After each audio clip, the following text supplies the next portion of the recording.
সন্তান আল্লাহ তাআলার অমূল্য নিয়ামত। প্রতিটি বাবা মার চাওয়া থাকে তাদের সন্তান যেন নিরাপদ থাকে, খারাপ মানুষের সঙ্গ ও শয়তানের প্রভাব থেকে রক্ষা পায়।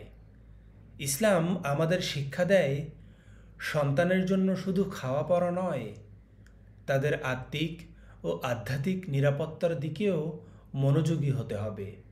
এজন্য প্রতিদিন সন্তানের জন্য কিছু নির্দিষ্ট দোয়া পড়া অত্যন্ত গুরুত্বপূর্ণ।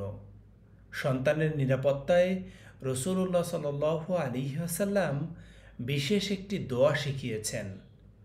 সহিহ বুখারী শরীফের 3371 নম্বর হাদিসে হযরত আব্দুল্লাহ ইবনে আব্বাস রাদিয়াল্লাহু তাআলা আনহু থেকে বর্ণিত, তিনি বলেন, নবী করিম সাল্লাল্লাহু আলাইহি ওয়াসাল্লাম হাসান ও হুসাইন রাদিয়াল্লাহু তাআলা আনহুয়ের নিরাপত্তার জন্য এই দোয়াটি পড়ে পানাহ চাইতেন এবং বলতেন, তোমাদের পিতা হযরত ইব্রাহিম আলাইহিসসালাম, হযরত ইসমাইল ও ইসহাক আলাইহিসসালামের জন্য এই দোয়াটি পড়ে পানাহ চাইতেন।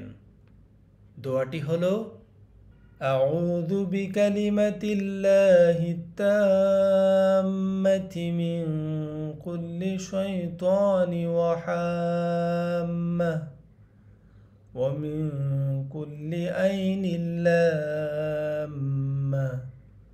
অর্থ, আমি আল্লাহর পরিপূর্ণ কালিমার দ্বারা প্রত্যেক শয়তান, বিষাক্ত প্রাণী এবং প্রত্যেক কুদৃষ্টির অনিষ্ট হতে পানাহ চাচ্ছি। অথবা সংক্ষেপে এই দোয়াটিও পড়া যায়, আউযু বিকালিমাতিল্লাহি তাম্মাতি মিন শাররি মা খালাক। আমি আল্লাহর পরিপূর্ণ কালিমাসমূহের আশ্রয় নিচ্ছি তার সৃষ্টির অনিষ্ট থেকে। সহিহ মুসলিম 2708। এই দোয়াগুলো প্রতিদিন সকালে ও রাতে সন্তানের মাথায় হাত রেখে পড়া অথবা দূর থেকেও পড়া যেতে পারে।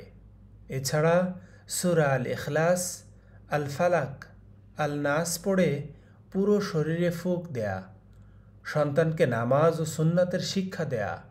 প্রতিদিন এভাবে সন্তানের ওপর আল্লাহর রহমত কামনা করলে ইনশাআল্লাহ তার চলার পথ হবে আলোকিত ও সুরক্ষিত।